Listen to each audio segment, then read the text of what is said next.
Thank you very much, Tiffany, for all you're doing. Thank you to your volunteers and your donors who have come to the rescue once again to the many families in need. I was really troubled to hear how bad things have gotten. You were telling me earlier that this year the demand is up by over 200% compared to 3 years ago. On Tuesday, you had 110 people in one day come in to use the food bank. And year after year, it gets more and more difficult to collect donations because, of course, people have less left to give. There are how many families are going to come and get a backpack full of school supplies this year? We've registered 1,500 families, or 1,500 children in the Durham region. Last year was under 900. Wow. Yeah. So it's up to 1,500 from 900. Yeah, and we wow. So as you can see, that's an increase of well over 50% in 1 year, the number of kids that need help with back-to-school supplies. And if you think this is a one-off anecdote after 8 years of Trudeau, you'd be wrong. Let me quote some of the facts. According to the Retail Council, stationery is the #1 spending category for back-to-school. And according to Stats Can, stationery prices are up 49% since Trudeau took office. 36% since 2020 and 11% since 2022.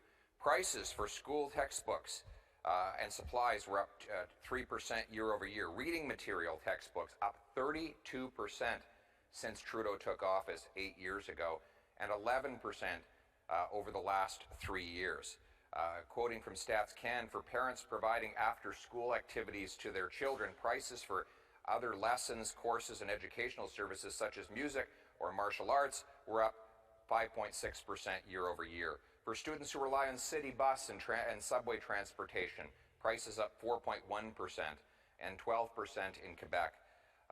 The biggest price shock, perhaps, will be how they're paying for a lunchbox. Prices for bread, rolls, buns were up 8.1% higher this July compared to 12 months ago. Cookies and crackers up 12.4%. Students looking for to win some favor with the teacher by buying them an apple will be shocked to learn that apples cost 8% more. A study by Deloitte Consulting found that the average bill for back-to-school shopping came to $700 a year just for back-to-school per student. This is insane. $700 pour chaque élève pour les fournitures scolaires. $700. C'est fou, mais c'est la vie après 8 ans des taxes et déficits inflationnistes de Justin Trudeau. A survey found that shoppers plan to spend over $500 on back-to-school shopping. Canadians are turning to food banks and charities like the one we have here today. The Owen Hart Foundation in Alberta has seen an almost double demand for its annual backpack and school supply giveaway this year. Hart saw the demand jump by 76%. Donations, according to CBC, even CBC has noticed, donations have slowed just because everyone's really struggling with our weak economy, and so it is difficult to get sponsors to commit. We could do thousands of backpacks because there is just such a need. And I quote, Neighbors in Need in Newfoundland, which helps those struggling to afford food and other essentials, says that this year more than 260 people have registered, with at least another 200 on a wait list. St. John's Food Bank, Bridges to Hope, said that the need for back-to-school program has increased significantly in recent years. This year, 350 spots were filled immediately, and more than 100 children were put on wait lists before it had to be closed as well. What happened to those 100 kids? They were put on a wait list. The wait list was closed. What are they doing? Back to school the day after Labor Day. They're going to show up without a backpack, without pencils. What are they going to do?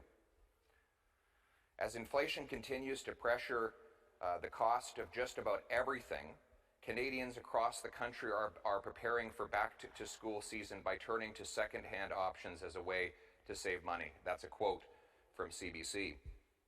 27% of students say they will spend less on school supplies this year compared with previous years due to inflation, while 20% said they had plans to purchase or buy back-to-school items secondhand. That was from CBC. Globe and Mail reports a survey by the Retail Council of Canada found that about 74% of back-to-school shoppers plan to spend more than $50 more this year. Experts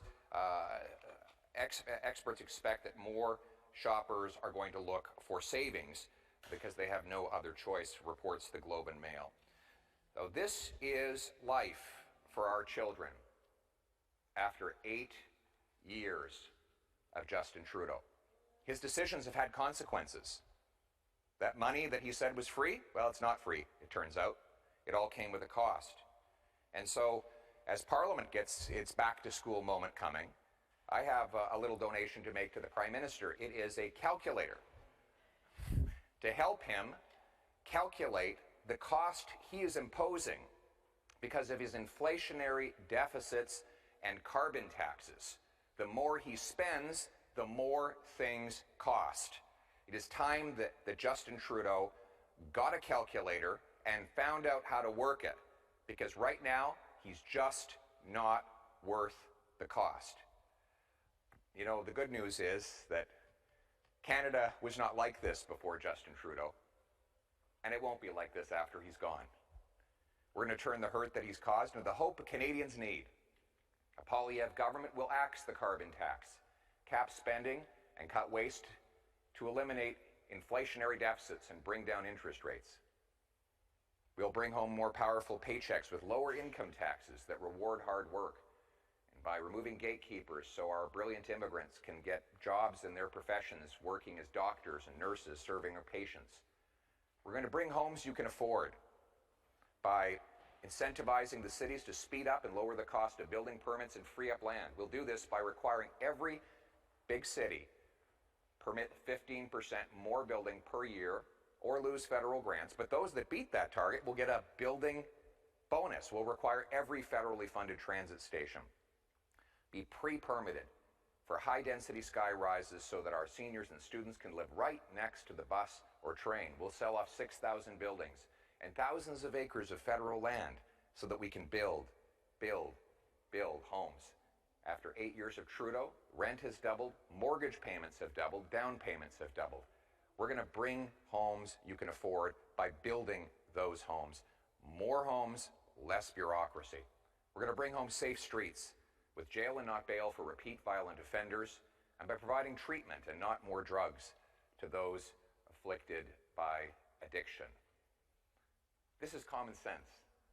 The common sense of the common people, united for our common home. Your home, my home, our home. Let's bring it home. Thank you very much.